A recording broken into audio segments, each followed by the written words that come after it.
Hey everyone, Mike Dawson here from Drum Factory Direct and the Drum Candy Podcast. This interview was with my good friend Jefferson Shallenberger over at Sugar Percussion. I interviewed him in episode 2 of season 2 of the Drum Candy Podcast to talk about snare beds. I went out to San Jose. Gosh, this was back in 2019, pre-pandemic, to do, Jefferson was having these snare drum workshops where you could go spend a couple of days with him and build a drum. And the way he explained the science of snare beds was kind of revolutionary for me. It was a little bit counterintuitive, so I wanted to get him to kind of retell that story and explain a little bit further about why you really need snare beds in your snare drum, how they work, what he might have seen as being a deficiency of other snare beds he'd come across. So here it is, Jefferson and I chatting about snare beds. Where is this, your office in your new space? Last time it was completely empty. So there's a whiteboard on the wall. So we right. have that. Yeah, this is, I think, the same space. Not a lot has been done here. This was basically a kill room when I moved in. It's slightly less so now. Yeah. Yeah. The 12-inch drain in the floor has been plugged up. So was that a toilet? I mean, was that a piss pot? No, it was a kill room. You think I'm kidding? Oh. All right, before I ask you about snare beds, how is the progress with the shop? Are you getting there? I guess it would depend on how you define getting there. You're making progress. It is moving forward. Yeah, by the definition of the term progress, yes, there's been progress. Some days feel like there are big leaps, and some days it feels Sisyphean, I think is the term. You're too smart. Sisyphus pushing the boulder up the hill. Right. Yeah. Right. Right now, it's most of the effort's on the home part right now. And the curse of knowing how to do all this stuff is coming into play, because then I want to do it all exactly how I want it. And the images in my head are quite beautiful. And it takes a lot of time to match those images. Did you model it out like you do for other designs? No. In my head. Yeah. That's exciting, and I bet a bit torturous too, because that's your space. It's got to be better than anything else you've ever made, right? Yeah, it all falls under the heading, I'm gonna die in this space. It better look nice. As my death rattle from the floor, I want to look at, how does that wall terminate at the yeah, it's both incredibly lucky and I couldn't find a better word than torturous. Yeah. What has been the biggest life ethos, whatever, that I've chosen? So it's not foreign. Right. Tortured soul from the suburbs of Palo Alto. What are you most proud of thus far? Not killing myself. Yeah, that's what I'm with electricity and all the dangerous stuff. No, for the overwhelm, the emotional overwhelm. Yeah. You've met contractors. None of this is hard. They're all knuckleheads. Yeah. It's just I guess chewing on all of it without choking. Yeah. There are bits. I spent a week making a hole in a wall to put my 3 favorite books, so they're flush with the wall, because I saw it in a Japanese architecture magazine 10 years ago, and I swore I'd do it one time. And so instead of doing paying work, I spent a week doing that. And I love That's amazing. It makes me happy. That is amazing. It's absurd, completely absurd, and counter to all things pragmatic. But I'm proud of shit like that. It's all the stupid stuff that mostly only I notice. Yeah. Well, talking about stupid stuff, let's talk about snare beds. Wow. Mike, blunt segue Dawson. I thought you were letting me ramble a little too long. Yeah, well, it's supposed to be a variety show here, so I got to keep it snappy, Jeff. Okay. All right. What can I? I was at your workshop. God, I don't know how many years ago it was now. 3 years ago, 2.5 years ago. Was that you? Yeah, I was there. And I don't remember how you set it up. I think you asked everyone, like, what does a snare bed do, or how does a snare bed work? And it was like one of those, like a science teacher asked me, why is it colder in the winter? Those type of questions. Mm-hmm. And I was like, I think I know, but I really don't know. Yeah. And the way you explained it, I think it was very different than what I've heard before, but I couldn't recall it. So I want you to, you don't mind. Was it about a basketball?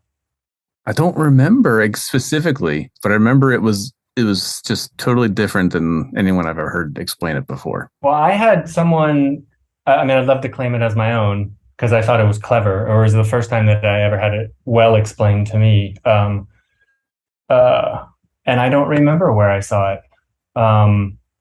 But basically it was, well, what are they supposed to do? I guess I should back up. You want even tension of the snare wires on the snare side head.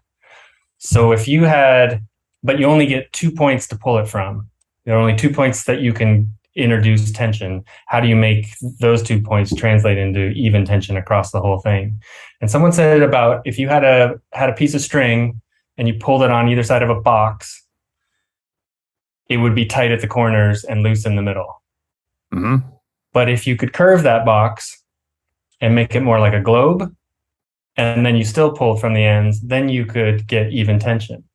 So how do you make that bottom head go from a flat plane into a convex plane?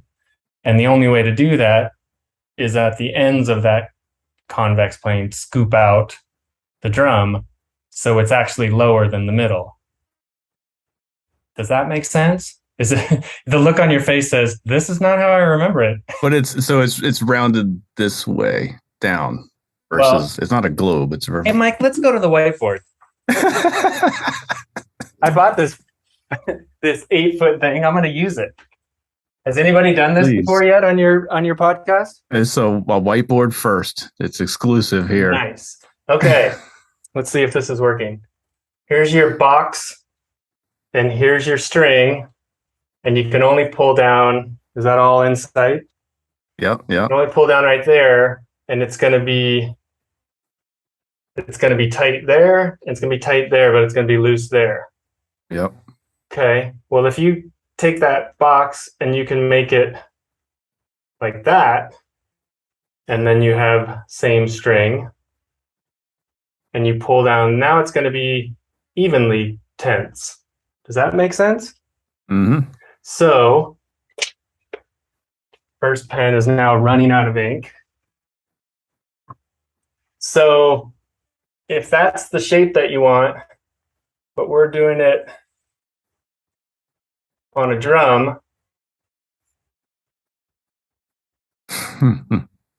and we want it to go like that, the only way we can do that is to carve out here and here. So these points on this, which is otherwise, this is flat to here, all the way until you start carving out however wide your snare beds are. And I've seen them, from here to nothing. If you get this part lower, these 2 parts lower than this plane, and then you crank the shit out of the head or the hoop, it'll bend the head into a convex plane. So if you look through the snare beds, you'll sight a convex thing. I just got a low battery warning. Stand by. I don't do Zoom. So that now I'm remembering, because I think my initial answer was the snare beds allow the head to sink, therefore the wires sink into the head, which was totally opposite. Well, it's the start of it. It does allow the the head to sink, but what you're doing is you're thinking about it just in that one spot. But if you go further, that if it sinks there, when it's part of the aggregate of the whole head, it is the low spot, but it leaves the high spot in the middle, and then you've created a convex plane, and then you can pull. Yeah, you're making it like a basketball, like a huge basketball. And so the deeper you go, the more convex you can make it, but there's going to be a point of limited returns when you can't crank the hoop in there as much. And that's why, I mean, I've gotten calls from people who they receive their drum and they set it down on the bottom head and it kind of rocks. It's like, I think something's broken or warped or something. It's like, you don't know that that's actually supposed to be tacoed in there. in order to create that bulge on the head. It's just that easy. That was the mind-blowing bit there. I was thinking opposite forever. I always thought it created less tension on the head, therefore the wires could push into the head more, but it's not that. Yep. Sweet. Did you have a lot of experimenting to find the right depths and all that, or did you kind of just discover it? I grabbed the most expensive snare I could find and copied that and started there, and then sort of made it wider, deeper, shallower, narrower. And it's all just sort of you start to get more of one thing and give up another thing. And it was, I guess we ended up close to that one.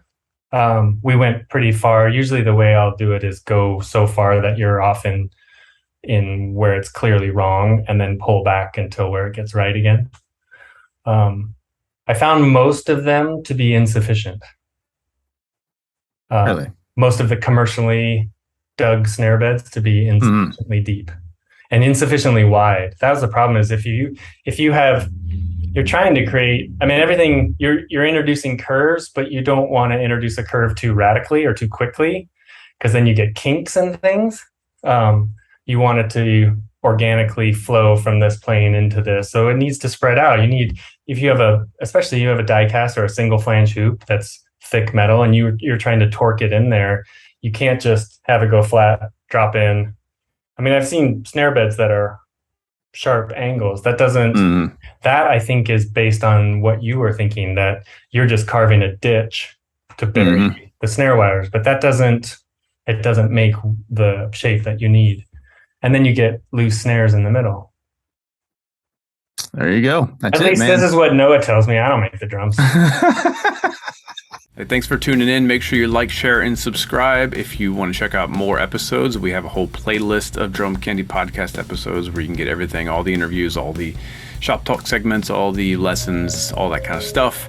It's here. It's also over at drumclick.com, which is our podcast network, and you can find the audio version of the podcast on all platforms. Also, go over to drumfactorydirect.com if you need some parts or accessories, sticks, heads. We got them all. We got the best selection at the most affordable prices possible. Check them all out. Thanks for watching. See you next time.